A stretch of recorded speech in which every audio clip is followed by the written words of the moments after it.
ஓம் முழுமுதற் பொருளே போற்றி. ஓம் வேழமுகத்தோனே போற்றி. ஓம் ஐங்கரனே அருள் புரிவாய் போற்றி. ஓம் ஈசன் மகனே போற்றி. ஓம் அம்பிகை பாலனே போற்றி. ஓம் ஆறுமுகன் சகோதரனே போற்றி. போற்றி போற்றி.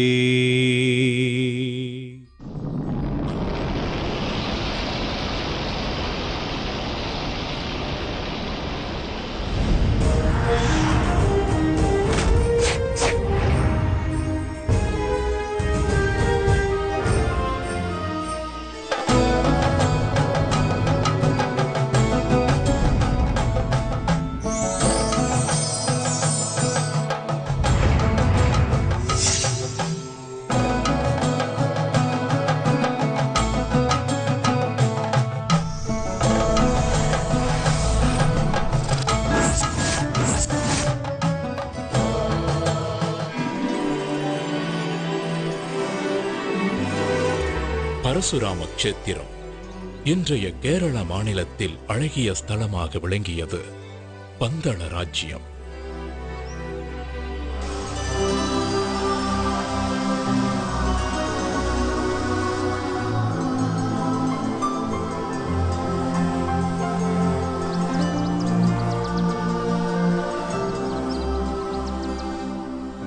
வனங்கள் சூழ்ந்த பூமி. அன்றைக்கு காற்றிலேயே மலர்களின் வாசத்தோடு இசையும் கலந்திருந்தது.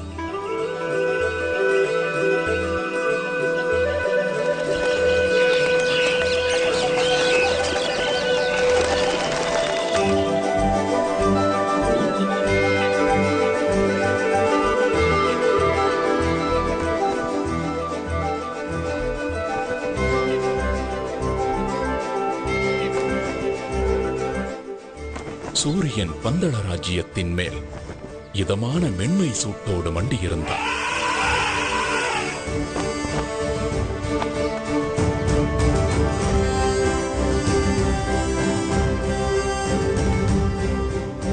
மன்னர் ராஜசேகரன் ஆட்சியில் பந்தள ராஜ்யமே சீரோடும் சிறப்போடும் இருந்தது. என்றாலும் ஒரு ராஜ்யத்தை ஆளும் மன்னருக்கு, சுகபோகங்கள் குறைவில்லாத அரசருக்கு ஒரு சோகம் இருந்தது. ஆம், அதுதான் புத்திர சோகம்.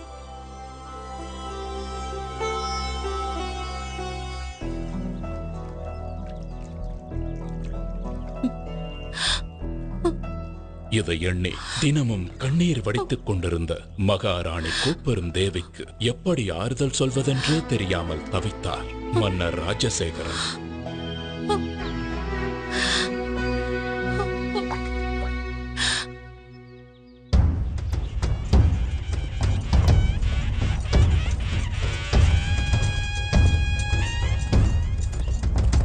ஒரு நாள் மன்னர் ராஜசேகரன் நகர்வலம் வந்து கொண்டிருந்த பொழுது, இதோ நம் மன்னர் தான் எவ்வளவு திறமையாக நம் ராஜ்யத்தையும் மக்களையும் வழி நடத்துகிறார். இப்படி ஒரு மன்னர் கிடைக்க நாம் எல்லாம் பெரும் பேறு பெற்றிருக்க வேண்டும். உண்மைதான். ஆனால் எல்லாம் இருந்தும் என்ன பயன்? நம் அரசருக்கு புத்திர பாக்கியம் இல்லையே. நம் மன்னருக்கு பிறகு இந்த ராஜ்யத்தை ஆள ஒரு வாரிசு இல்லாமல் போய்விட்டதே. இதை கேட்டதுமே மன்னர் பெருமான் மனம் நொந்து போனார். கடைசியாக கடவுளிடம் முறையிடுவதைத் தவிர அவருக்கு வேறு வழி ஏதும் தோன்றவில்லை.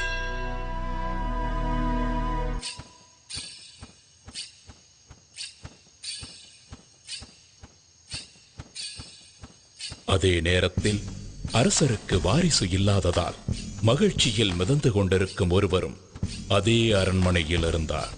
அவர்தான் பந்தள ராஜ்யத்தின் அமைச்சர்.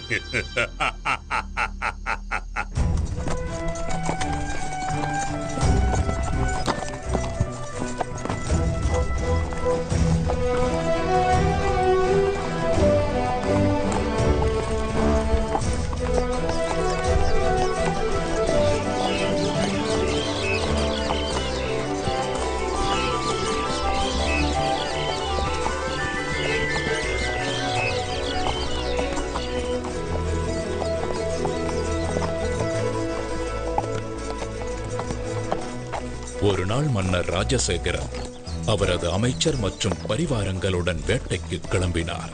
அன்றைக்கு என்றுமில்லாத அதிசயமாக மனதில் அமைதி நிலவுவதையும் நெஞ்சம் மகிழ்ச்சி அடைவதையும் உணர்ந்தார். அமைச்சரே, இன்று காலையிலிருந்தே என்னை சுற்றி நற்சகுனங்களாகவே நடந்து கொண்டிருக்கிறது. என்னுடைய வாழ்வில் ஏதோ நல்லது நடக்கப் போகின்றது போலவும் உள்ளத்தில் புதைந்திருக்கும் சோகத்திற்கு வழி கிடைக்கப் போகிறது போலவும் தோன்றுகிறது. அப்படி நடந்தால் எனக்கும் மிகவும் மகிழ்ச்சிதான் அரசே. மன்னரின் நம்பிக்கைக்குரியவனாய் நடித்துக் கொண்டு மன்னரின் இடத்தை பிடிக்க மனக்கோட்டை கட்டிக் கொண்டிருக்கும் அமைச்சர் வாரிசு இல்லாத ராஜ்யம் அடுத்து எனக்குத்தான் என்று நினைக்கும் வேளையில் ஒரு பச்சிளம் குழந்தையின் குரல் கேட்டு மன்னர் சிலிர்த்துப் போனார். குரல் கேட்ட இடத்தை நெருங்க அங்கே ஒரு அழகான ஆண் குழந்தை கழுத்தில் மணிமாலையுடன் தவழ்ந்து கொண்டிருந்தது. யார் இந்த குழந்தை? இந்த குழந்தை எங்கே எப்படி வந்திருக்க கூடும்? குடியிருப்புகளே இல்லாத இந்த வனப்பகுதியில் இந்த குழந்தையை யார் விட்டு சென்று இருப்பார்கள்? ஹரிஹர புத்திரனான குழந்தையின் கழுத்தில் மணிமாலை ஒன்றை சூடி ஒரு தெய்வீக நிகழ்வின் மூலமாக பம்பா நதிக்கரையில் வீற்றிருக்கச் செய்தார் மகேசன். மிருகங்கள் அதிகம் வாழுகின்ற ஒரு வனப்பகுதி இது. எங்கே ஒரு குழந்தை இருக்கிறது என்றால் என்ன அர்த்தம்? அந்த ஆண்டவன் தான் என் பிரார்த்தனையை கேட்டு கருணையுடன் அனுப்பி வைத்திருக்கிறார். அப்படித்தான் இருக்க வேண்டும். அதனால்தான் இன்று என் மனதில் இனம் புரியாத சந்தோஷம் நிலவியதோ. இறைவா, உனக்கு நன்றி.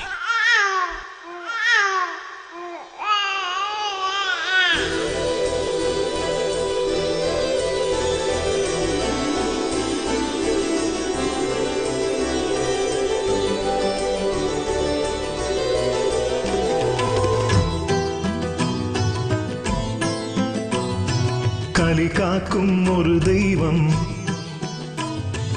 ஐயப்பன் அவதாரம். கலி காக்கும் ஒரு தெய்வம் ஐயப்பன் அவதாரம் நிகழ்ந்தது பம்பை நதியோரம்.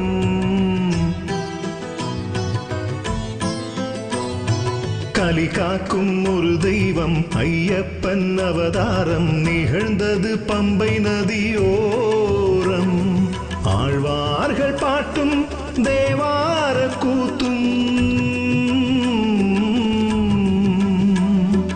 ஆழ்வார்கள் பாட்டும் தேவார கூத்தும் அரங்கேற்றி வைத்த அவதார ரூபம். விண்ணோர் வரம் மண்ணோர் தவம், விண்ணோர் வரம் மண்ணோர் தவம். ஐயன் வந்தான் ஆனந்தமே.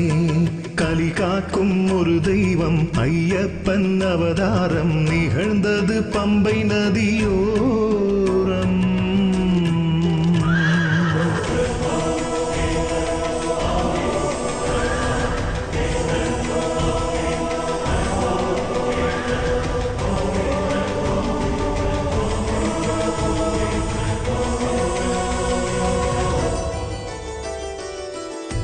ஹரிஹர சுதனின் வருகையால் விடிந்தது காலம்.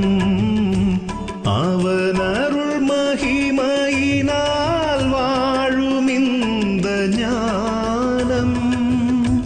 கலியுக வரதன் தரிசனம் ஒரு முறை காணும். அடியவர் குடி விளங்கும் வாழ்வில் நன்மை சேரும். என்னை என் ஐயப்பன் திருவருள் முகமே இம்மைக்கும் மறுமைக்கும் வழி கூறிடுமே. என்னை என் ஐயப்பன் திருவருள் முகமே இம்மைக்கும் மறுமைக்கும் வழி கூறிடுமே. சரணாகதி எனும்போதிலே கருணாகரன் அருள் கூடுமே.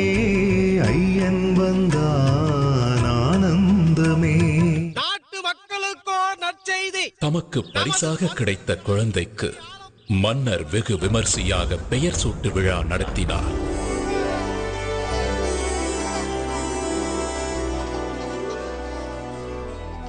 மணிமாலையுடன் இருக்கும் இந்த குழந்தைக்கு மணிகண்டன் என்று பெயர் சூட்டுகிறேன். ஆஹா, மணிகண்டன். அத்துடன் நம் பந்தள இளவரசருக்கு ஐயப்பன் எனும் நாமத்தையும் சூட்டுகிறேன். அரசவையில் அனைவரும் இனி பந்தள ராஜ்யத்தை ஆள இளவரசர் கிடைத்து விட்டார் என்று பேரானந்தம் அடைந்தனர். வாரிசே இல்லாத மன்னரின் மறைவுக்கு பிறகு நாட்டை தன்வசப்படுத்திக் கொள்ளலாம் என்று கற்பனையில் மிதந்து கொண்டிருந்த அமைச்சருக்கு மணிகண்டனின் வரவு மிகவும் அதிர்ச்சியாக இருந்தது. மணிமுத்து கழுத்தில் தவழ்வதால் மணிகண்ட நாமம் இனி இதை ஏழுலகும் வேதமென்று ஓதும். மணிகண்ட மழலை சிரிப்பிலே குழலிசை தோற்கும். முகம் கண்டு முழுமதியும் நேரில் வந்து வாழ்த்தும். பொன்னென்ன பொருளென்ன ஐயன் முன்னே எது ஒன்றும் ஈடில்லை இவனுக்கிங்கே. பொன்னென்ன பொருளென்ன ஐயன் முன்னே எது ஒன்றும் ஈடில்லை இவனுக்கிங்கே. மலர் பாதமே பட்டாலுமே துயர் யாவுமே விட்டோடுமே. ஐயன் வந்தான் ஆனந்தமே. கலி காக்கும் ஒரு தெய்வம் ஐயப்பன் அவதாரம் நிகழ்ந்தது பம்பை நதியோரம். இந்த தெய்வ குழந்தை பந்தளத்திற்கு வந்த நேரம் நெடுங்காலமாக குழந்தை செல்வமே இல்லாத மகாராணி கோப்பெருந்தேவி தன் வயிற்றில் ஒரு ஆண் குழந்தையை பெற்றெடுத்தாள்.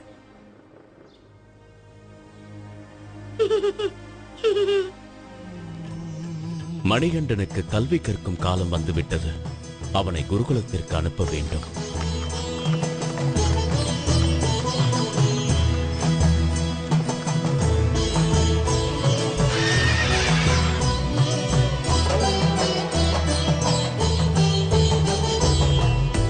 ஆதர்மங்கள் உலகில் எழுகையில் இறையருள் தோன்றும். அறவழி எடுத்து சொல்லி பாதை ஒன்று காட்டும். தனை சரணடையும் அடியவர் குறைகளை போக்கும். கதியேன பதம் பணிந்தால் காவல் நின்று காக்கும். கண்ணுக்குள் நின்றாடும் கருணை கடலே எந்நாளும் கரை சேர்க்கும் நம் வாழ்வினையே. கண்ணுக்குள் நின்றாடும் கருணை கடலே எந்நாளும் கரை சேர்க்கும் நம் வாழ்வினையே. வினை தீர்த்திடும் வில்லாளனை மனம் போற்றுது எந்நாளுமே. ஐயன் வந்தான் ஆனந்தமே. கலி காக்கும் ஒரு தெய்வம் ஐயப்பன் அவதாரம் நிகழ்ந்தது பம்பை நதியோரம்.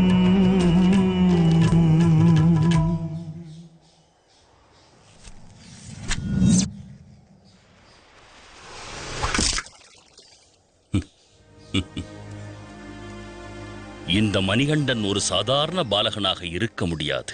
இவர் ஒரு அவதார புருஷனாகத்தான் இருக்க வேண்டும். இவருக்கு குருவாக இருந்து கல்வி கற்றுத் தருவது நான் செய்த பூர்வ புண்ணியம். மணிகண்டன் குருகுலத்திலேயே சிறந்த மாணவனாக திகழ்ந்தார். கல்வி, கேள்வி, ஞானம் மற்றும் அனைத்து விதமான கலைகளையும் விரைவிலேயே கற்றுத் தேர்ந்தார்.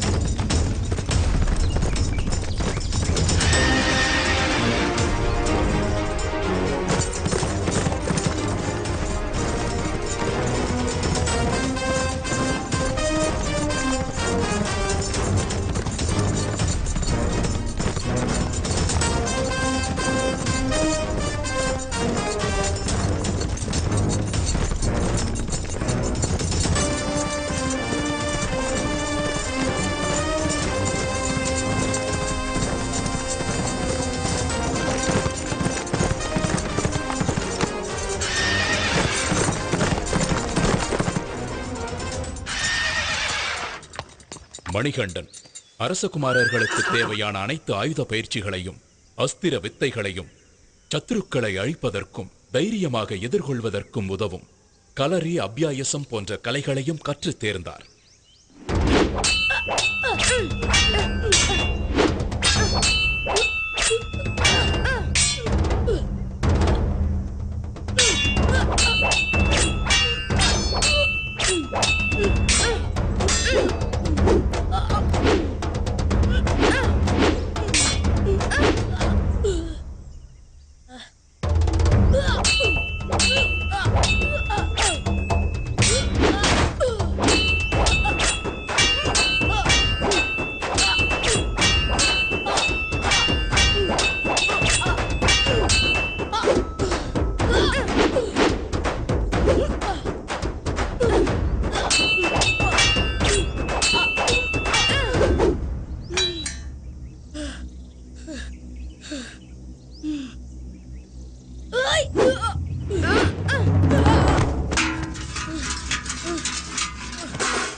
குருகுல வாசம் சிறப்புடன் முடிந்ததும் மணிகண்டன் அரண்மனையிலிருந்து வந்திருந்த குருதட்சணை மற்றும் பரிசு பொருட்களை குருவிற்கு காணிக்கையாக செலுத்தி வணங்கினார்.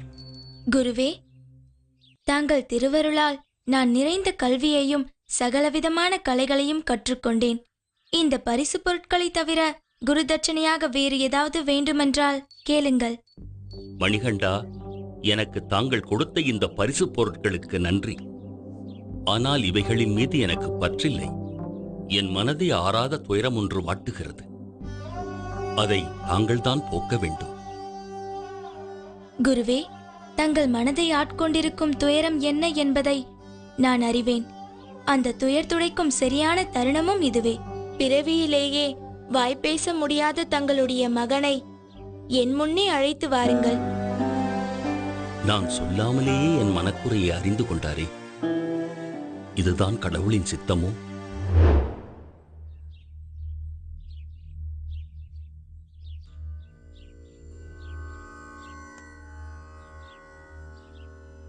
ஓம் நமக் சிவாய.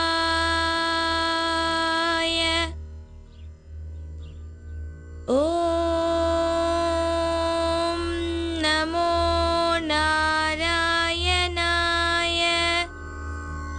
எங்கே சொல் பார்க்கலாம். ஓம் நம சிவாய. அப்படித்தான், பேசு. ஓம் நமோ நாராயணாய.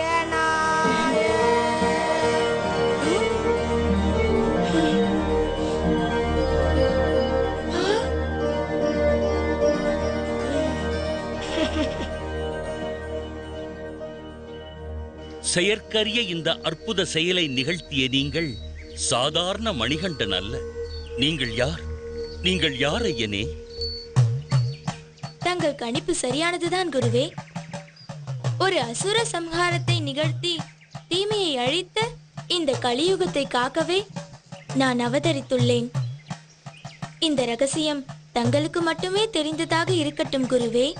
என்னுடைய அவதார நோக்கம் முடிந்த பிறகு என்னை தரிசிக்க வரும் பக்தர்களுக்கு உத்திர நட்சத்திரமாக நான் காட்சி அளிப்பேன். இதுவே நான் தங்களுக்கு தரும் குரு தட்சணை. வருகிறேன் குருவே.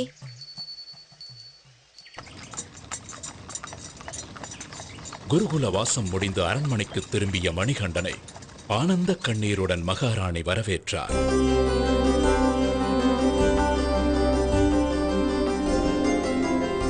அண்ணா, தம்பி.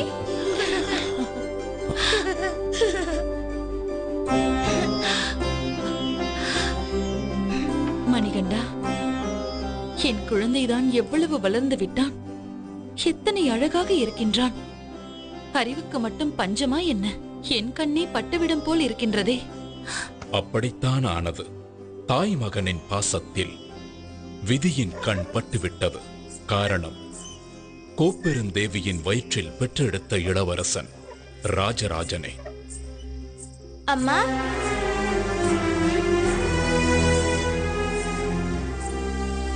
இதனை கண்ட வஞ்சக எண்ணம் கொண்ட அமைச்சர் பெருமகிழ்ச்சி அடைந்தார். காரணம், துஷ்ட எண்ணம் கொண்ட அமைச்சர் தெய்வீக தன்மை கொண்ட ஐயப்பனை நெருங்கும் போதெல்லாம் இனம் புரியாத மனசஞ்சலம் அடைந்தார். தான் அரியணை ஏறும் வாய்ப்பு பறிபோய் விட்டாலும் மணிகண்டன் அரியணை ஏறக்கூடாது என்பதில் உறுதியாக இருந்தார். அதற்காக பல சதித்திட்ட வேலைகளில் ஈடுபட்டார். அதில் ஒரு கட்டமாக மணிகண்டன் குடிக்க வேண்டிய பாலில் விஷத்தை கலந்தார்.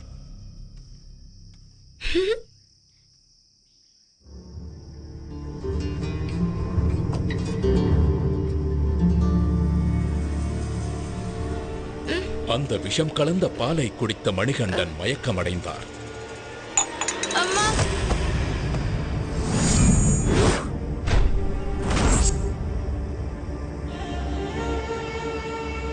உடனே மணிகண்டனை காப்பாற்ற அரண்மனை வைத்தியர்கள் எல்லாம் எவ்வளவோ வைத்தியம் செய்தும் மணிகண்டனை காப்பாற்ற முடியாமல் தவித்தனர்.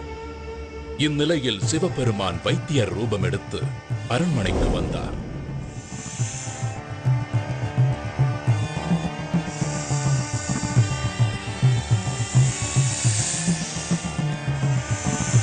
மணிகண்டன் உடம்பில் உள்ள விஷத்தை தன் கழுத்தில் உள்ள சர்பத்தை கொண்டு உறிஞ்சி எடுத்து பூரண குணமாக்கினார்.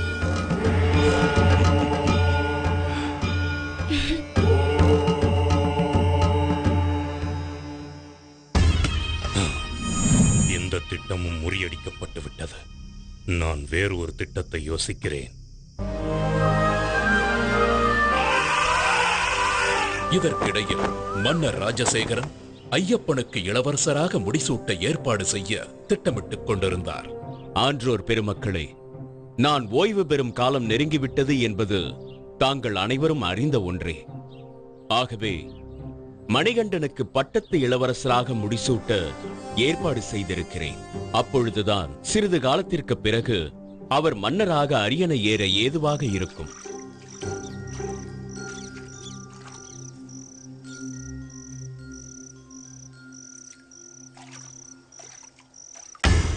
இதுதான் தக்க சந்தர்ப்பம் என்று எதிர்பார்த்த அமைச்சர் மகாராணியை தனிமையில் சந்தித்தார்.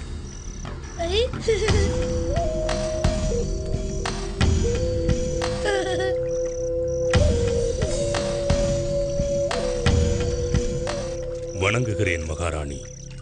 என்ன அமைச்சரே இந்த நேரத்தில்? தங்கள் அனுமதியின்றி அந்தப்புரத்திற்கு வந்தமைக்கு என்னை மன்னிக்க வேண்டுகிறேன். விஷயம் சற்று விபரீதமானது. அதனால்தான் இந்த நேரத்தில் இங்கு வரவேண்டியதாயிற்று. இருக்கட்டும், அப்படி என்ன விஷயம் அமைச்சரே? சில காலமாக தங்கள் மனதை உறுத்திக் கொண்டிருக்கும் சங்கடத்தை நான் அறிவேன். இனி இந்த ராஜ்யத்தை ஆள்வதற்கு உங்களுக்கென்று பிறந்த மகன்தானே உண்மையான அரச வாரிசு. அவனை அன்றி வேறு யாரும் உரிமை கொள்வது என்ன நியாயம்? ஜாக்கிரதையாக இருந்து கொள்ளுங்கள். நான் வருகிறேன் மகாராணி. 12 வருடங்கள் வளர்த்த பாசமெல்லாம் எங்கோ போய்விட தனக்கு பிறந்த மகனான ராஜராஜனுடன் ஒன்றி போய்விட்டார் மகாராணி கோப்பெருந்தேவி. தம்பி, வா. அண்ணா,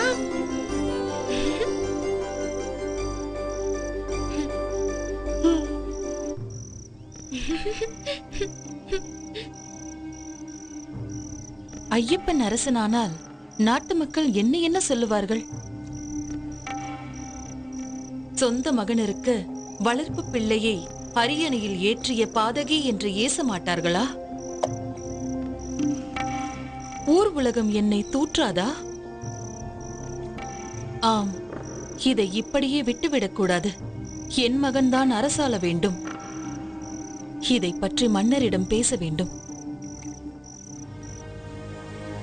தக்க சமயத்தை எதிர்பார்த்து காத்துக் கொண்டிருந்த மகாராணி ஒரு நாள் மன்னர் ராஜசேகரனிடம் தன் வயிற்றில் பிறக்காத ஐயப்பனுக்கு எப்படி இளவரசராக முடிசூட்டுவது? மாறாக தான் பெற்றெடுத்த மகனான ராஜராஜனுக்கே இளவரசராக முடிசூட்ட வேண்டும் என்று கேட்டார். என்ன உளறுகிறார்? உனக்கென்ன புத்தி பேதளித்து விட்டதா? உன் வயிற்றில் பிறக்காவிட்டாலும் ஐயப்பன் தான் இந்த அரசின் மூத்த வாரிசு. அவன் அரியணை ஏறுவதுதான் நியாயம். மன்னா, மகாராணியின் வேண்டுகோளை மன்னர் ராஜசேகரன் ஏற்காததால் மகாராணியும் அமைச்சரும் ஐயப்பனை அரியணை ஏற விடாமல் தடுக்க அமைச்சரின் யோசனைப்படி அபாயகரமான ஒரு வேலையை ஐயப்பனுக்கு கொடுக்க திட்டமிட்டார்கள்.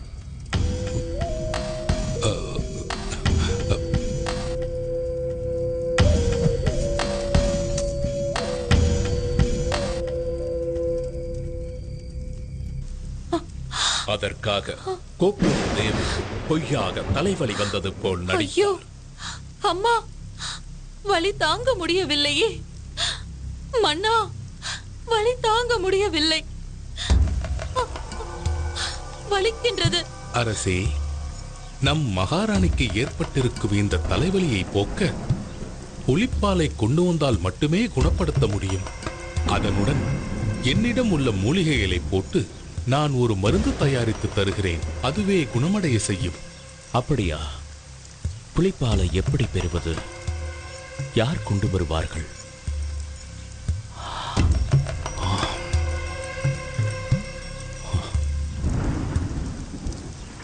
தந்தையே, தாயின் தலைவலியை போக்க நானே காட்டிற்கு சென்று புலிப்பாலை கொண்டு வருகிறேன். தந்தையே, பயப்பட வேண்டாம். என்னை காட்டிற்கு செல்ல அனுமதியுங்கள்.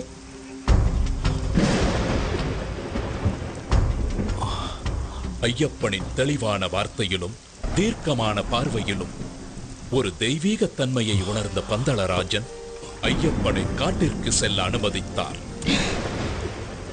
இதை கேட்ட அமைச்சரும் கோப்பெரும் தேவியும் தங்களது திட்டம் நிறைவேறப் போவதை நினைத்து பெருமகிழ்ச்சி அடைந்தனர்.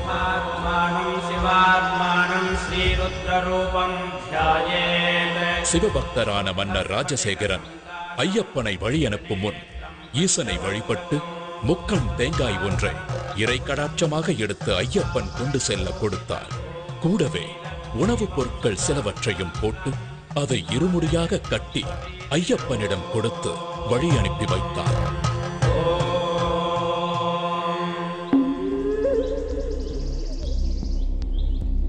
இந்த ஹரிஹர சுதனான மணிகண்டனின் அவதாரம் நிகழ்ந்ததே ஒரு அசுர சம்ஹாரத்தை நடத்துவதற்காகத்தான். இப்படி ஒரு தெய்வ குழந்தையின் வரவுக்கு காரணம் அரக்கி மகிஷமுகி. மகிஷமுகி அரக்கர் குலத்தின் தலைவி. பார்வைக்கு மட்டுமல்ல, எண்ணத்திலும் உருவத்திலும் கொடூரமானவள். பார்ப்போரை அச்சமூட்டும் அரக்கத்தனத்தின் மொத்த உருவாக தோன்றினாள்.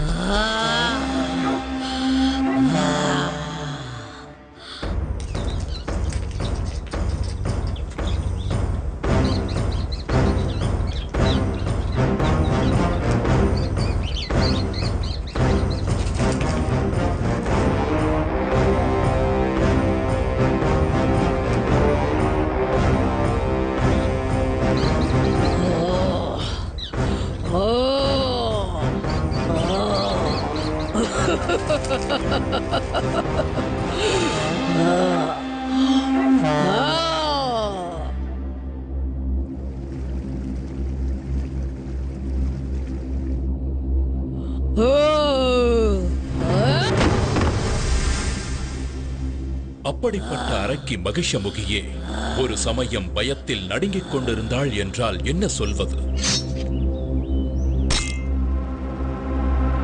காரணம், அரக்க பிரதிநிதிகள் ஒவ்வொருவராக மாய்ந்தனர். அவ்வாறு வீழ்ந்தவர்களில் முக்கியமானவன் மகிஷியின் அண்ணன் மகிஷாசுரன். எனவே அதற்கு பழி தீர்க்க தன் பலத்தை பெருக்கிக் கொள்ள முடிவெடுத்தான். ஓம் பிரம்மதேவாய நமः. அண்ணனின் முடிவு தனக்கும் நேராமல் இருக்க பிரம்மதேவனை நோக்கி கடும் தவம் புரிந்தாள். அதற்காக தன்னை சுற்றி அக்னி வளர்த்து அனல் பறக்கும் நெருப்பின் நடுவிலிருந்து தவம் புரிந்தாள். அவளது நோக்கம் உறுதியாக இருந்தது. அழிவே இல்லாத தேவர்களைப் போலவே அரக்கர்களும் நெடுங்காலம் வாழ வேண்டும். அதன் பிறகு தேவர்கள் அனைவரும் அழிவதை பார்த்து ஆனந்தப்பட வேண்டும் என்று நினைத்தாள் மகிஷமுகி. அவள் எதிர்பார்த்தது போலவே நடந்தது. அவளது கடும் தவத்தால் ஏற்பட்ட வெப்பம் பிரம்மலோகத்தையே தாக்க பிரம்மதேவரே மகிஷமுகியின் எதிரே தோன்றினார். ஓம் பிரம்மதேவாய நமः. மகிஷமுகியே, உன் கடும் தவத்தால் நான் மனம் நெகிழ்ந்தேன். கண் திற. வணங்குகிறேன் நான் முகனே. என் வேண்டுதலுக்கு இணங்கி என் முன் காட்சி தந்தமைக்கு நன்றி.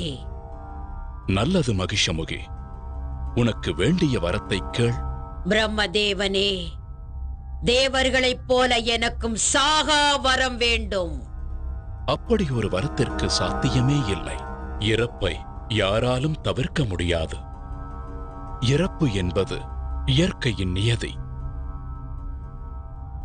ஆனால் உனக்கு ஒரு சலுகை காட்டுகிறேன். நீ எப்படி யாரால் இறக்க வேண்டும் என்று நினைக்கிறாயோ அந்த வகையில் உனக்கு மரணம் சம்பவிக்க நான் வரம் தருகிறேன். பிரம்மதேவா, நீர், நிலம், நெருப்பு, காற்று மற்றும் எந்த விதமான நோயாலும் ஆயுதத்தாலும் எனக்கு மரணம் ஏற்படக்கூடாது. பஞ்சாச்சரத்தினாலான சிவனுடைய அம்சமும் அஷ்டச்சரத்தினாலான விஷ்ணுவின் அம்சமும் சேர்ந்த ஒரு பிறவியால் தான் எனக்கு மரணம் சம்பவிக்க வேண்டும். அப்படி கடவுள் அம்சமாக பிறக்கும் ஒரு மானுட பிறவியும் ஒரு பாலகனாகத்தான் இருக்க வேண்டும். நீ விரும்பிய வரத்தை உமக்கு அளிக்கிறேன் மகிஷமுகி. ஆயுஷ்மான் பவ. தன்னுடைய விதியை தானே நிர்ணயம் செய்து கொண்ட சந்தோஷத்தில் தேவர்களையும் ரிஷிகளையும் முனிவர்களையும் சித்திரவதை செய்து வதம் செய்ய தொடங்கினாள். ஓம் நம சிவாய. ஓம் நம சிவாய. ஓம் நம சிவாய. ஓம் நம சிவாய. ஓம் நம சிவாய. ஓம் நம சிவாய. ஓம் நம சிவாய.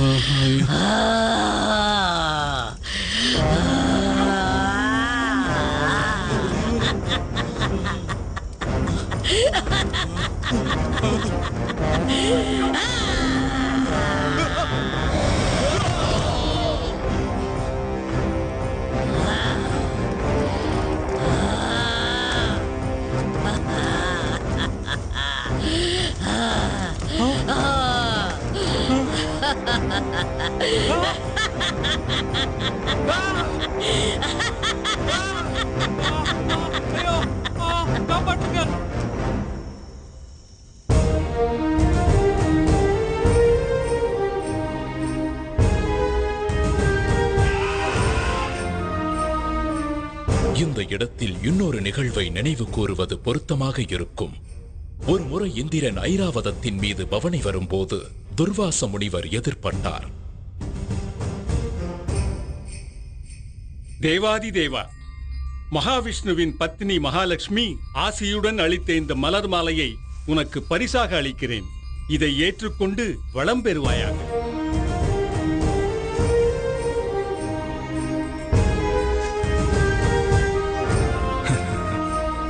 இந்திரனோ வெகு அலட்சியமாக யானையின் மீது அமர்ந்தபடியே அந்த மலர் மாலையை ஐராவத யானையின் மத்தகத்தின் மீது வீசினார்.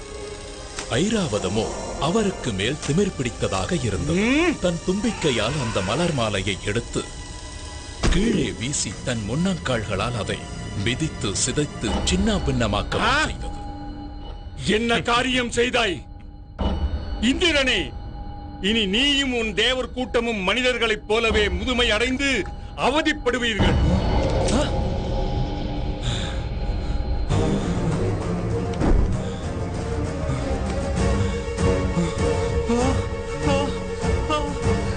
என் உடல், என் கைகள்.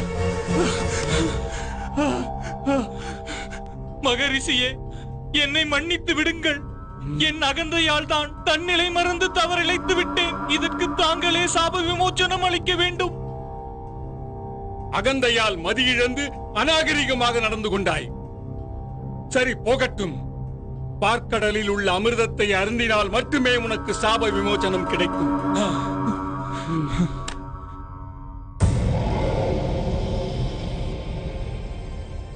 இதற்கிடையில் மகிஷமுகி இந்திராதி தேவர்களுடன் சண்டையிட்டு இந்திரலோகத்தையும் கைப்பற்றிக் கொண்டாள்.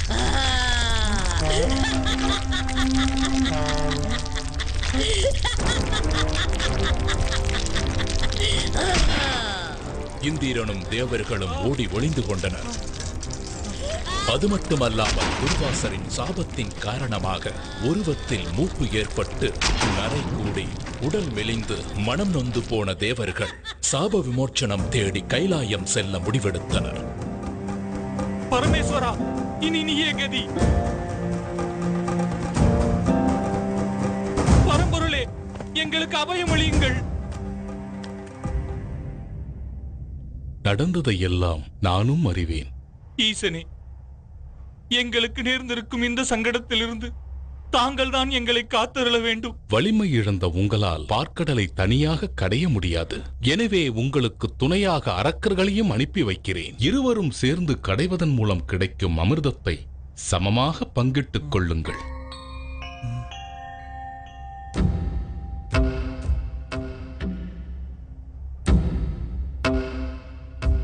எனது ஆணைப்படி நீங்களும் தேவர்களுடன் சென்று பார்க்கடலை கடையுங்கள்.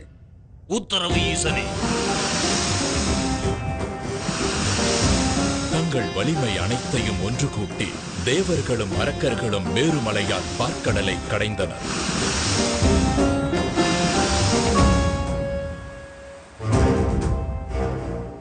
அதில் கிடைத்த அமிர்தத்தை அரக்கர்கள் மட்டுமே எடுத்துச் சென்றனர்.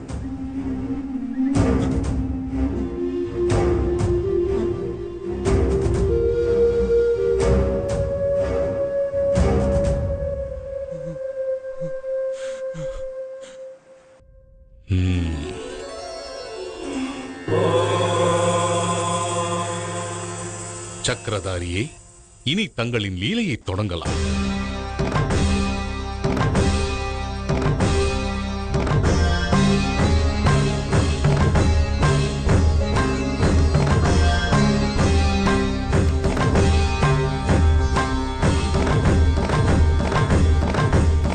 அரக்கர்களின் பலவீனத்தை புரிந்து கொண்ட விஷ்ணு அழகிய மோகினி அவதாரம் எடுத்தார்.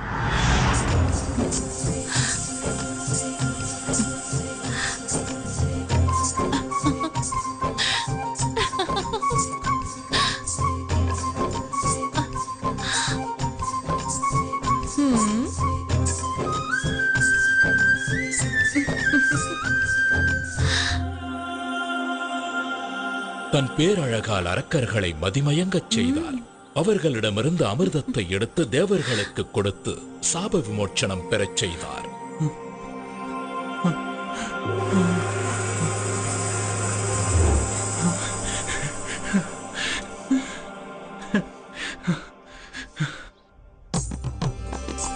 அழகிய மோகினியின் வரவே ஒரு புதிய அவதாரத்தின் நோக்கம்தான் என்பதை உணர்ந்திருந்த சிவபெருமான் மோகினியை நேரில் கண்டார்.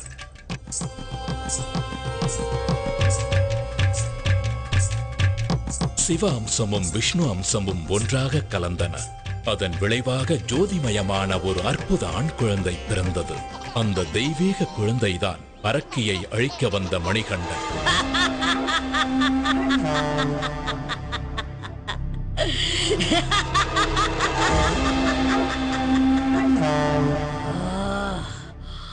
தேவர்களின் தந்திரத்தால் தன் இன மக்களுக்கு அமிர்தம் மறுக்கப்பட்டதையும் அது மொத்தமும் தேவர்களுக்கே போய் சேர்ந்ததை அறிந்து மேலும் உக்கிரமானாள்.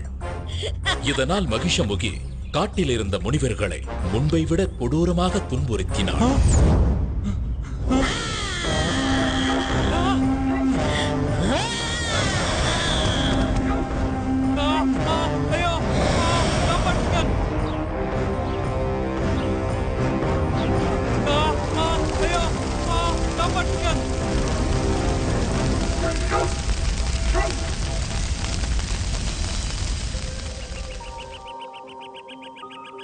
இந்த நிலையில் புலிப்பால் தேடி வந்த ஐயப்பன் அதே காட்டிற்குள் பிரவேசம் செய்தார்.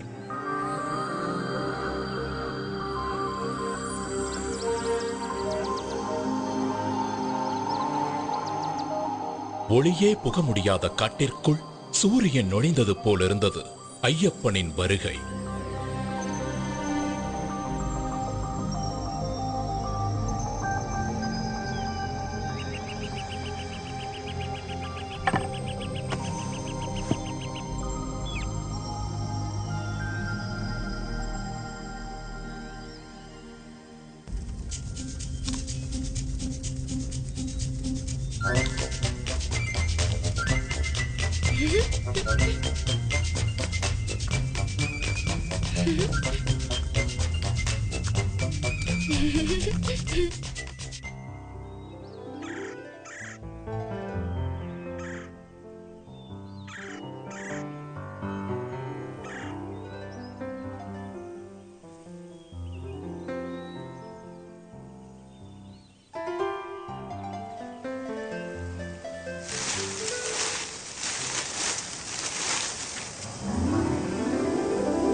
ஐயப்பன் காட்டிற்குள் அடியெடுத்து வைத்ததுமே ஈசனால் அனுப்பப்பட்ட பூதகணங்களும் அவரை வணங்கி பின்தொடர்ந்தன. தேவேந்திரன் தலைமையில் தேவர்களும் ஐயப்பனுக்கு துணையாக வந்தனர். ஐயப்பனின் வருகையை அறிந்து கொண்டாள் மகிஷமுகி. ஐயப்பனை அழிக்க நினைத்து யுத்தத்திற்கு தயாரானாள். தன்னை எதிர்க்க ஒரு பாலகன் வந்திருப்பதைக் கண்டு சிரித்தாள் மகிஷமுகி.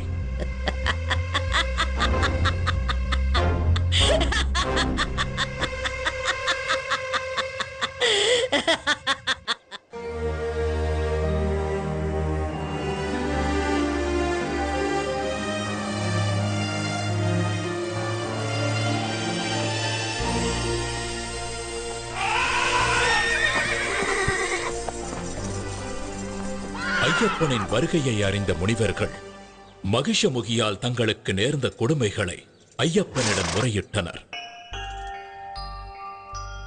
ஐயப்பன் தனது அவதார நோக்கம் நிறைவேறும் கட்டம் நெருங்கிவிட்டதை உணர்ந்தார். மானசீகமாக சிவபெருமானையும் மகாவிஷ்ணுவையும் வணங்கி யுத்தத்திற்கு தயாரானார்.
மகிஷமுகியின் உடல் அழுதா நதிக்கரையில் வந்து விழுந்தது.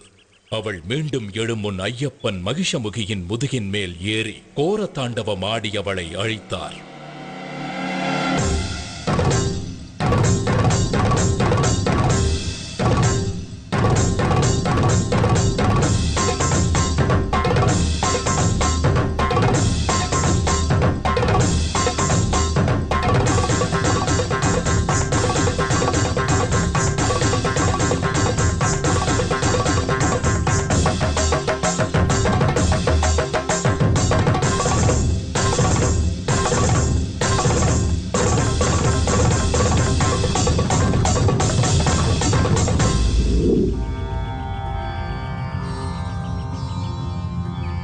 ஐயப்பனின் மகிஷமுகி சம்ஹார நர்த்தனத்தை காண வந்திருந்த ஈசன் தனது காளையை பக்கத்தில் உள்ள மரத்தில் கட்டி வைத்தார். அதனால் அந்த இடம் காளை கட்டி என்று அழைக்கப்படுகிறது. சஹஸ்ரசீர்ஷா புருஷः சஹஸ்ராக்ஷஸ் சஹஸ்ரபாத் சபூமிம் விஸ்வதோ வ்ருத்வா. ஐயப்பனின் பொற்பாதம் உடலில் பட்டதால் மகிஷமுகியின் உடலிலிருந்து விடுதலையாகி சாப விமோச்சனம் பெற்றாள் லீலாவதி. ஐயப்பனின் தாழ் பணிந்தாள். ஐயனே, தங்களது பொற்பாதம் என் மீது பட்டதால் நான் சாப விமோச்சனம் அடைந்தேன். இனி நான் தங்களுக்கே சொந்தம். என்னை ஏற்றுக்கொண்டு அருள் பாலிக்க வேண்டும். உன் விருப்பம் நிறைவேறாது. இந்த அவதாரத்தில் நித்திய பிரம்மச்சாரியாகவே நான் இருக்கப் போகிறேன். ஆனாலும் ஒரு வாய்ப்பு இருக்கிறது. எனக்கென்று ஒரு கோவில் கட்டப்படும். அப்போது என்னை தரிசிக்க லட்சக்கணக்கில் பக்தர்கள் வருவார்கள். வருடா வருடம் என் பக்தர்களின் கூட்டம் அதிகரித்துக் கொண்டே போகும். ஒவ்வொரு வருடமும் புதிதாக பக்தர்கள் என்னை முதன்முறையாக தரிசிக்க வருவார்கள். அப்படி எந்த வருடத்தில் புதிய பக்தர் யாரும் வரவில்லையோ அப்போது உன்னை நான் திருமணம் செய்து கொள்கிறேன். அதுவரை காத்திரு. என்னுடைய கோவிலுக்கு அருகிலேயே உனக்கும் ஒரு கோவிலை கட்டுவார்கள். உன்னை மாளிகைபுரத்து அம்மன் மஞ்ச மாதா என்றெல்லாம் அழைத்து மக்கள் வழிபடுவார்கள். என்னை காண வரும் பக்தர்கள் உன் கோவிலுக்கும் வந்து உன்னையும் தரிசித்துவிட்டு செல்வார்கள். எனக்கு அருகிலேயே இருக்கும் நீ எந்த வருடத்தில் புதிய பக்தர் யாரும் என்னை தரிசிக்க வரவில்லை என்பதை கண்டு கொள்ளலாம். அதுவரை காத்திரு. தங்கள் சித்தம் இதுதான் என்றால் என் பாக்கியமும் இதுதான். தங்களுக்கு சமமாக எனக்கும் ஒரு கோவிலினை கட்டி என்னையும் மக்கள் வந்து வணங்குவார்கள் என்று எனக்கு சரியாசனம் தந்த பரம்பொருளே, உம்மை வணங்குகிறேன்.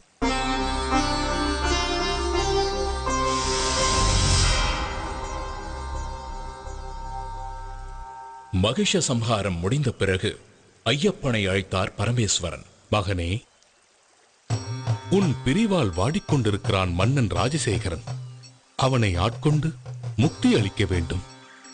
அத்துடன் நீலிமலையில் சபரி என்ற பக்தை உன் தரிசனத்திற்காக காத்துக் கொண்டிருக்கிறாள். அவளுக்கு அருள் செய்து மோட்சம் அளிக்க வேண்டியது உனது கடமை. இதனால் அந்த பக்தையின் நினைவாக அந்த மலைக்கு சபரிமலை என்றே பெயர் வழங்கப்படும். அது மட்டுமன்றி அந்த சபரிமலையிலேயே உனக்கு கோவில் கட்டப்படும். ஆயுஷ்மான் பவ. மகிஷமுகியின் உடல் உயிரற்றதாக இருந்தாலும் மலை போல் வளர்ந்தது. அப்படியே போனால் சூரிய சந்திரனையும் மறைத்துவிடும் என்று தோன்றியதால் ஐயப்பன் மகிஷமுகியின் உடலை பாதாளத்தில் தள்ளி கற்களால் மூடினார்.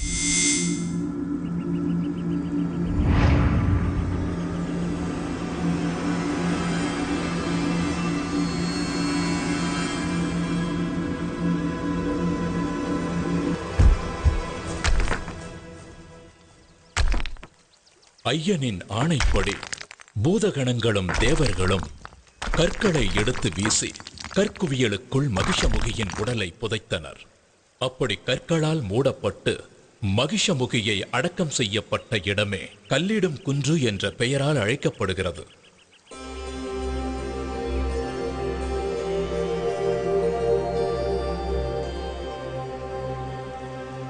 இந்திராதிபதியே, இந்த சம்ஹாரத்தை முடித்த எனக்கு இன்னொரு கடமையும் இருக்கிறது. என் தாய் அங்கே கடும் தலைவலியால் துடித்துக் கொண்டிருக்கிறார். அதை தீர்ப்பதற்கான புலிப்பாலை பெறவே நான் இங்கு வந்தேன். இது என் மீது அளவற்ற பாசம் கொண்டிருக்கும் என் இரு கண்களையும் போன்ற தாய்க்கும் தந்தைக்கும் நான் ஆற்ற வேண்டிய கடமையாகும். எனவே புலிப்பாலை பெற தாங்கள்தான் எனக்கு உதவ வேண்டும். நிச்சயமாக எம்பெருமான் பரமேஸ்வரன் கட்டளைப்படி நான் பெண் புலியாக மாறி பால் சுரந்து தருகிறேன். ஆனால் நீங்கள் இந்த குவளையை கொண்டு போய் மகாராணியிடம் கொடுத்து, இந்தாருங்கள் புலிப்பால், உங்கள் தலைவலி தீர இதிலிருந்து மருந்து தயாரித்துக் கொள்ளுங்கள் என்று சொன்னால் அவர்கள் நம்ப வேண்டுமே. அதனால் நானும் உங்களுடன் வருகிறேன். என் மீது ஏறிக்கொள்ளுங்கள். அரசவையில் நாம் நுழைந்தால் நீங்கள் கொண்டு வந்திருப்பது புலிப்பால் தான் என்பது ஊர்ஜிதமாகிவிடும்.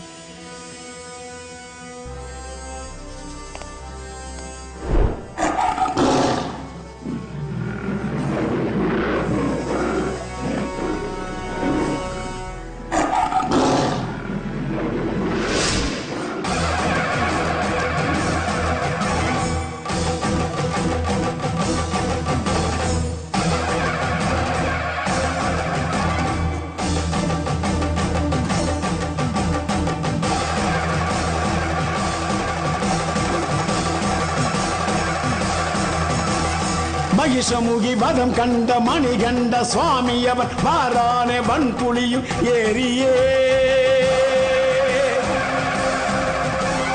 மலை தாண்டி மடு தாண்டி கண் கண்ட தெய்வம் அவன் வாரானே பந்தளத்தை தேடியே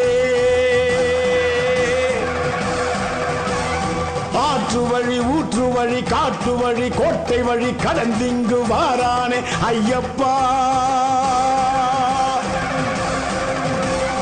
ஆற்றொன்னா தலை நோக்கி மருந்தாகும் புலிப்பாலை கொண்டிங்கு வாரானே ஐயப்பா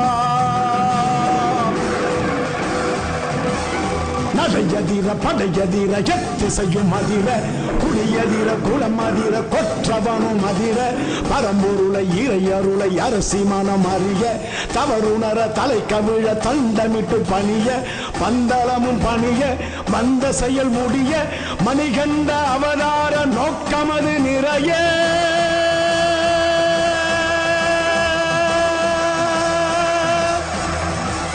வில்லாளி வீரன் புலியை வாகனமாக கொண்டு புலிக்கூட்டம் புடைசூழ பந்தல ராஜ்யத்தை வந்தடைந்தார். அரசவையில் இருந்த அனைவரும் சீறி பாய வேண்டிய புலிகள் மென்னடை போட்டு வரும் இயற்கைக்கு முரணான சம்பவத்தைக் கண்டு வியந்து நின்றார்கள். புலிப்பால் தேடச் சென்ற ஐயப்பன் இனி திரும்பி வரமாட்டான் என்று திடமாய் நினைத்திருந்த அமைச்சர் திடுக்கிட்டார். மன்னர் ராஜசேகரன் இரு கைகளையும் கூப்பி நெகிழ்ந்து போய் நின்றார். அவர் கண்களில் ஆனந்த கண்ணீர் வழிந்தது. தந்தையே, தாயின் தலைவலி தீர இதோ கொண்டு வந்துள்ளேன் புலிப்பால். இந்த அளவு போதாது என்று வைத்தியர் சொல்வாரானால் எவ்வளவு வேண்டுமானாலும் கலந்து கொள்ள இதோ புலி கூட்டமே என்னுடன் வந்துள்ளது.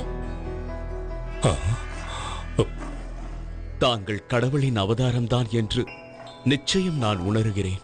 நாங்கள் ஏதாவது தவறு இழைத்திருந்தால் எங்களை மன்னித்து அருள வேண்டும் ஐயனே.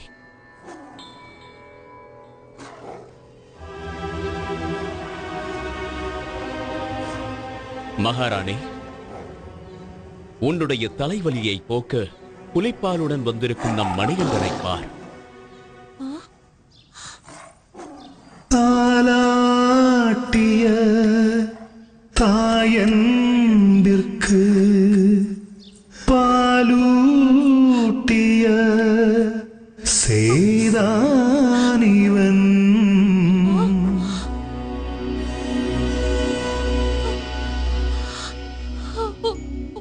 அன்னைக்கெல்லாம் அன்னை ஐயன். என்னை மன்னித்து விடுங்கள் ஐயனே.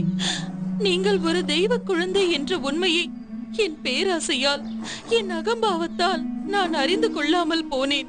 என்னை ரட்சித்து அருள்வாய் மகனே, என்னை ரட்சித்து அருள்வாய். தாயே, தாங்கள் போய் என் காலில் விழலாமா?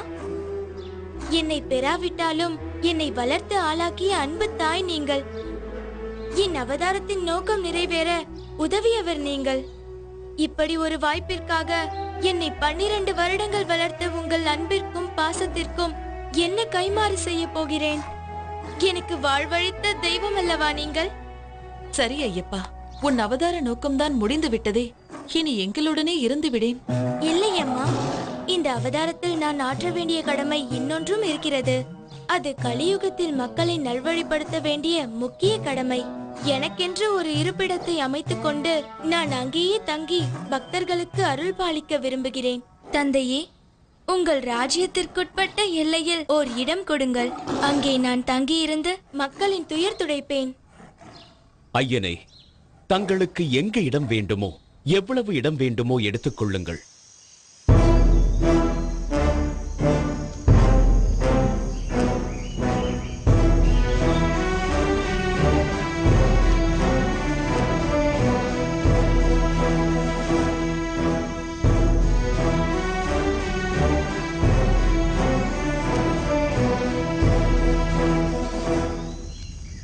நான் இங்கிருந்து அம்பு எய்கிறேன்.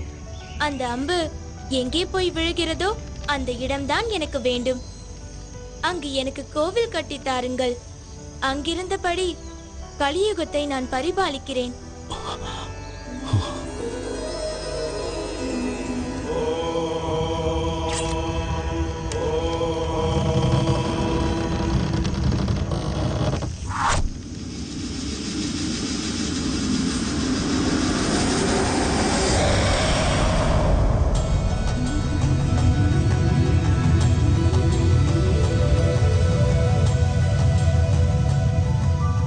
அந்த அம்பு விழுந்த இடம்தான் சபரிமலை.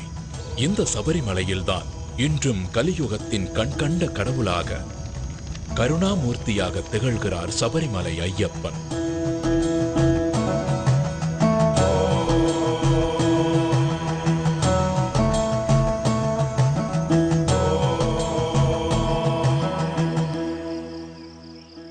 சபரிமலையில் ஐயப்பன் கேட்டுக்கொண்டபடி கோவில் கட்டும் பணியை வேகமாக மேற்கொண்டார் மன்னர் ராஜசேகரன்.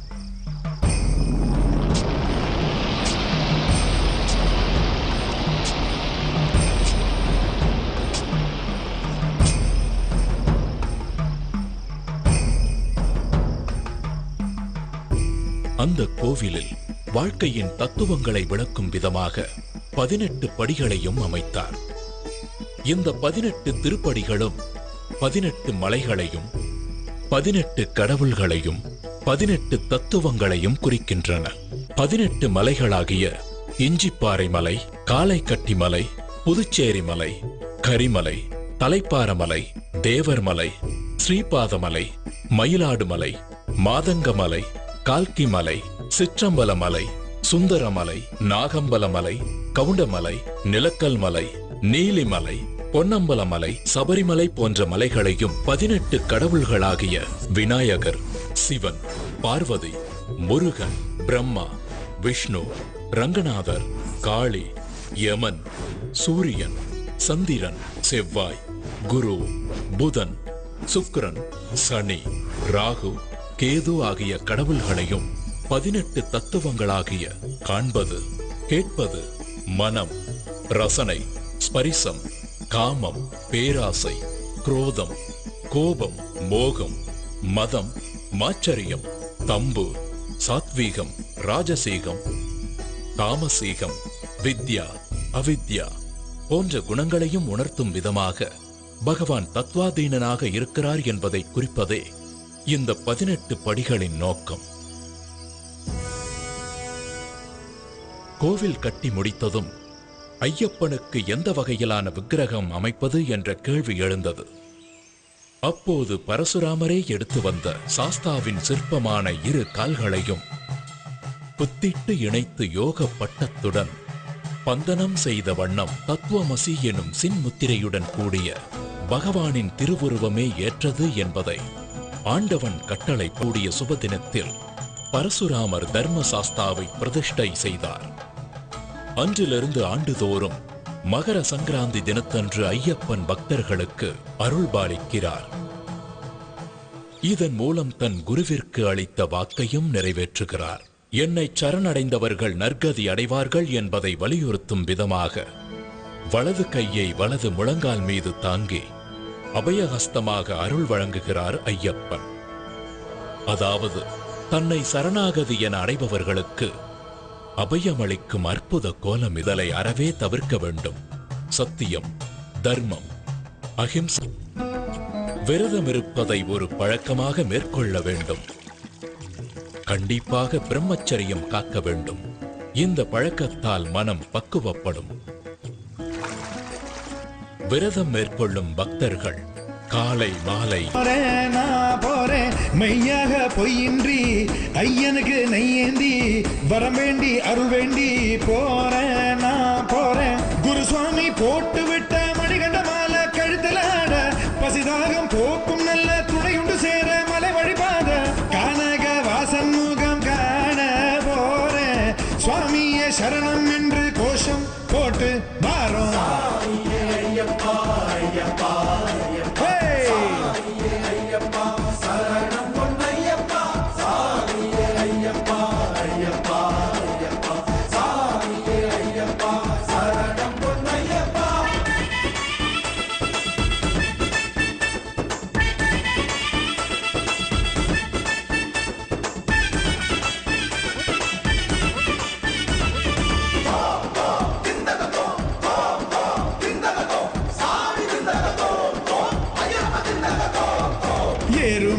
கோட்டை வந்து பேட்டை துள்ளி ஆட்டம் இட்டு வாவர் துணை வேண்டி செல்வேனானப்பா.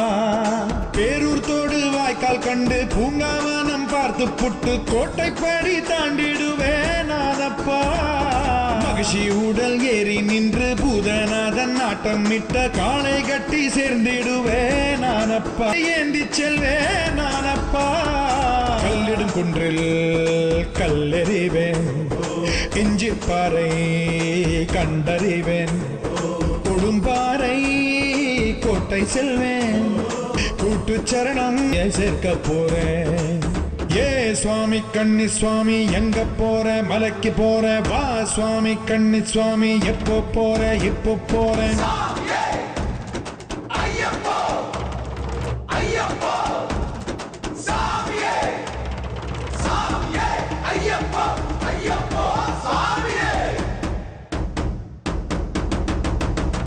ஏற்றி என்னை பார்த்திடுவான் ஐயப்பா. கும்மிருட்டு வேளையிலும் கண்ணீரிட்டும் போதினிலும் கை கொடுத்து காத்திடுவான் ஐயப்பா. 6 பிழை 100 குறை ஏது நானும் செய்திட்டாலும் ஏழை என்னை ஏற்றருள்வான் ஐயப்பா. ஏற்ற விரதம் தப்பில்லாம சோதனைகள் தந்திடாம காத்தி என்னை ரட்சிப்பானே ஐயப்பா. ஹரிஹர சுதனின் தரிசனம் பெறுவேன், பிறவி பயனை அதுகணம் அடைவேன். சபரிநாதன் திருவடி பணிவேன், சத்குருநாதன் திருவருள் பெறுவேன். பொன்னம்பல வாசன் உண்டு, அண்ணலவன் நேசன் உண்டு, காண போறேன், மலை ஏற போறேன். ஏ சுவாமி கண்ணி சுவாமி எங்க போற? மலைக்கு போற வா சுவாமி கண்ணி சுவாமி. எப்போ போற? இப்போ போறேன்.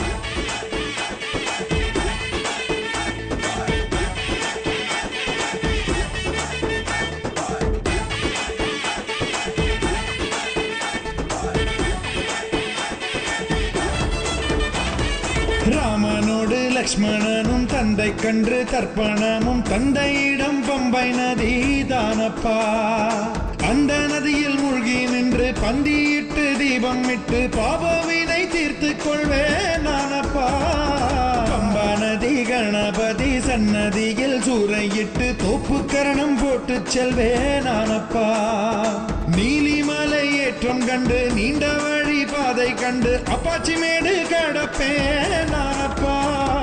சபரி அன்னை பீடம் காண்பேன், சரங்குதிகாலில் சரமும் இடுவேன், 18 படிகள் ஏறி செல்வேன், பகவான் அருளால் வாழ்வு கொள்வேன். முத்திரை தேங்காய் நெய் எடுத்து நெய் அபிஷேகம் செய்து வைத்து வேண்ட போறேன், அருள் வேண்டி போறேன். ஏ சுவாமி கண்ணி சுவாமி எங்க போற, மலைக்கு போற வா சுவாமி கண்ணி சுவாமி, எப்போ போற இப்போ போறேன். கட்டான கட்டேந்தி கட்டுமுடி தலையேந்தி குடிதாண்டி படிதாண்டி போறேன் நான் போறேன். மெய்யாக பொய்யின்றி ஐயனுக்கு நெய்யேந்தி வரம் வேண்டி அருள் வேண்டி போறேன் நான் போறேன். குருசுவாமி போட்டு விட்ட மணிகண்ட மாலை கழுத்துல போறேன். சுவாமியே சரணம் என்று கோஷம் போட்டு வாரோம்.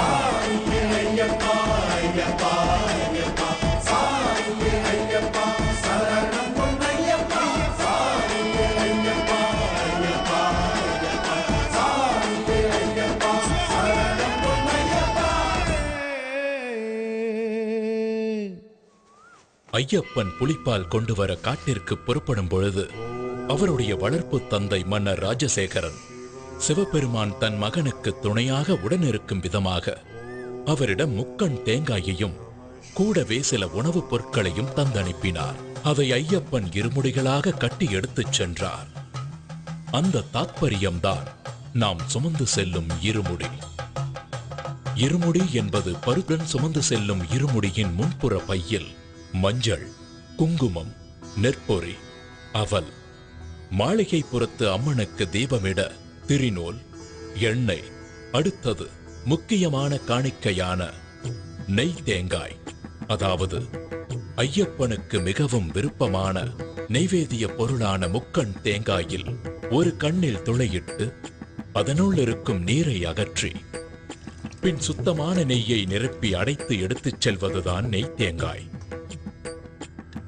ஐயப்பன் சிவவிஷ்ணு ஐக்கியத்தில் பிறந்தவர். இந்த தத்துவத்தை தான் நெய் தேங்காய் உணர்த்துகிறது.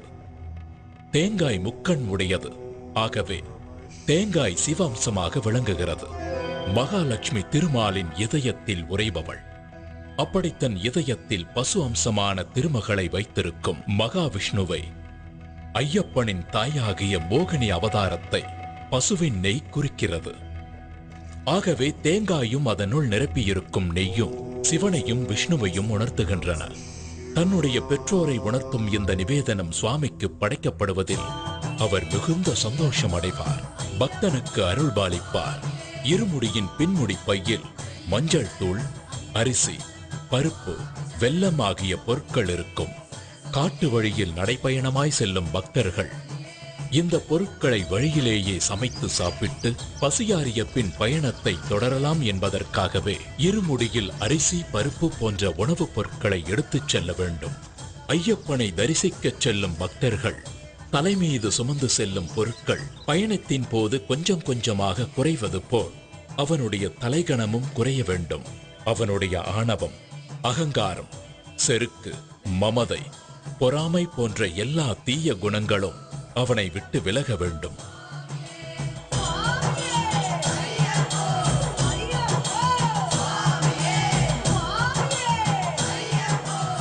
சபரிமலையில் உள்ள ஐயப்பனை தரிசிக்க பக்தர்கள் அனைவரும் எரிமேலி என்ற இடத்தில் ஒன்று கூடுவார்கள். எரிமேலியை சபரிமலையின் நுழைவாயில் என்றே சொல்லலாம். இங்கு பந்தள மன்னர் ராஜசேகரனால் கட்டப்பட்ட தர்மசாஸ்தா கோவில் உள்ளது. இந்த கோவிலுக்கு எதிரில் ஐயப்பனின் நண்பரான வாவரின் பள்ளிவாசல் உள்ளது. ஐயப்ப பக்தர்கள் வாவர் சுவாமியை வணங்கி அங்கு தரப்படும் விபூதி பிரசாதத்தை பெற்றுக் கொள்வார்கள். இந்த எரிமேலியில்தான் முக்கியமான நிகழ்வான பேட்டை துள்ளல் என்ற நிகழ்வு நடைபெறும். அப்பொழுது பக்தர்கள் தங்கள் மனதில் உள்ள தீய எண்ணங்களை போக்க வேண்டும் என்ற நோக்கத்தில் நடனமாடுவார்கள். பேட்டை துள்ளல் முடிந்த பின்பு அங்கே வரும் கன்னிசாமிகளுக்கு ஒரு சரக்கோலும் ஒரு கருப்பு நாடாவும் கொடுக்கப்படும். எரிமேலியில் பேட்டை துள்ளலை முடித்துவிட்டு பயணத்தை தொடரும் பக்தர்கள் பேரூர் தோடு, கோட்டைப்பாடி ஆகிய இடங்களை கடந்து காளைக்கட்டி என்ற பகுதிக்கு வருவார்கள். இந்த காளைக்கட்டி என்ற இடம்தான் மகிஷமுகியின் உடலின் மீது பகவான் நர்த்தனமாடி தனது வெற்றி களிப்பை வெளிப்படுத்திய இடம். அந்த நர்த்தனத்தை காண வந்த சிவபெருமான் அவரது காளையை அங்கேயே மரத்தில் கட்டி வைத்ததால் அந்த இடம் காளைக்கட்டி என்று அழைக்கப்படுகிறது. அதன் பின்பு அழுதா நதியில் நீராடி மூழ்கும் போது பக்தர்கள் நதிக்குள் கிடைக்கும் கல் ஒன்றை எடுத்துச் சென்று போகும் வழியில் உள்ள கல்லிடும் குன்று என்ற இடத்தை அடைந்து அரக்கியை சமாதி செய்த இடத்தில் அந்த கல்லை வைப்பார்கள். அதனால் அந்த இடம் கல்லிடும் குன்று என்று அழைக்கப்படுகிறது. அதனைத் தொடர்ந்து இஞ்சிப்பாறை கோட்டையை கடந்து உடும்பாறை கோட்டையில் ஸ்ரீ பூதநாதரை வணங்கி விபூதி எனப்படும் சாம்பலை பெறுவர். பின்பு சபரிமலை செல்லும் வழியில் பக்தர்கள் புண்ணிய நதியான பம்பை நதியில் குளித்து தன்னுடைய பாவங்களை நீக்குமாறு ஐயப்பனிடம் வேண்டி அங்கு தங்கி பம்பாஸ்தி என்ற நிகழ்ச்சியில் 108 அடுப்புகளின் சாம்பலை கன்னிசாமிகள் தங்கள் வீட்டிற்கு எடுத்துச் செல்வார்கள். அதன் பிறகு விநாயக பெருமானை வணங்கி சபரிமலை நோக்கி யாத்திரை செல்வார்கள்.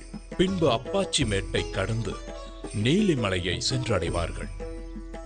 அதன் பின்பு சபரி பீடத்தை கடந்து மகிஷமுகிக்காகவே சரங்குத்தி என்ற இடத்தில் இருக்கும் ஆலமரத்தில் கன்னிசாமிகள் எடுத்துச் செல்லும் சரக்கோலை குத்தி கருப்பு நாடாவை போட்டு வணங்குவார்கள். இது கன்னிசாமியின் வரவை பதிவு செய்யும் நிகழ்ச்சி.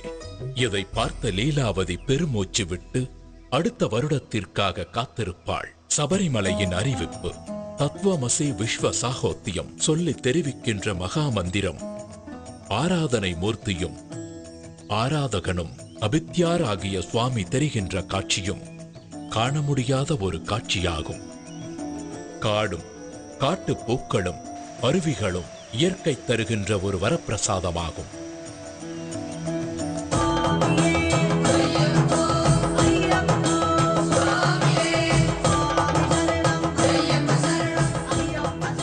பின் ஐயப்பனின் சன்னிதானத்திற்கு முன்புள்ள தத்துவங்கள் 18 பகவான் தத்வாதீனனாக இருக்கிறார் என்பதை உணர்த்தும் 18 படிகளை ஏறிச் சென்று ஐயப்பன் சன்னிதானத்தை அடைந்து தன்னுடைய பாவங்களையும் தோஷங்களையும் கஷ்டங்களையும் நீக்குமாறு வேண்டி பக்தி பரவசமடைந்து அன்று இரவு அங்கு தங்கி மகிழ்வார்கள்.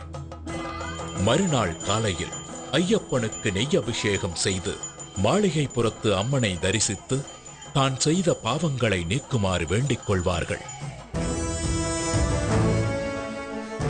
மகர விளக்கு பூஜைக்கு முன்பு ஐயப்பனுடைய தங்க ஆபரண பெட்டியை பந்தள ராஜ்யத்திலிருந்து சபரிமலைக்கு கொண்டு செல்லும் பொழுது ஆகாயத்தில் ஆபரண பெட்டிக்கு வழிகாட்டியாக கருடன் கூடவே பறந்து செல்வது ஒரு சிறப்பு அம்சமாகும்.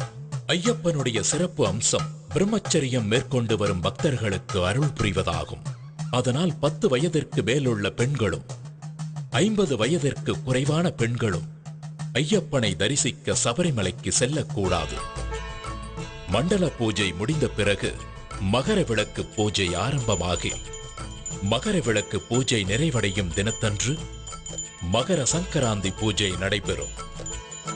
அச்சமயத்தில் சுவாமி ஐயப்பன் ஆகாயத்தில் உத்திர நட்சத்திரமாக பக்தர்களுக்கு காட்சியளிப்பார். பக்தர்கள் சபரிமலையில் பிரசாதமாக விற்கப்படும் அரவண பாயாசம், அப்பம், நெய் ஆகியவற்றை வாங்கிக் கொண்டு மீண்டும் பம்பா நதியை வந்தடைந்து பின்னர் தங்கள் இல்லத்திற்கு சென்றடைவார்கள். தங்கள் இல்லத்தில் தான் கொண்டு வந்த பூஜை பொருட்களை பூஜை அறையில் வைத்து ஐயப்பனை மனதார வேண்டிக் கொண்டு குருசாமியின் துணையோடு மாலையை கழற்றி விரதத்தை முடிப்பார்கள். ஓம் சுவாமியே சரணமையப்பா.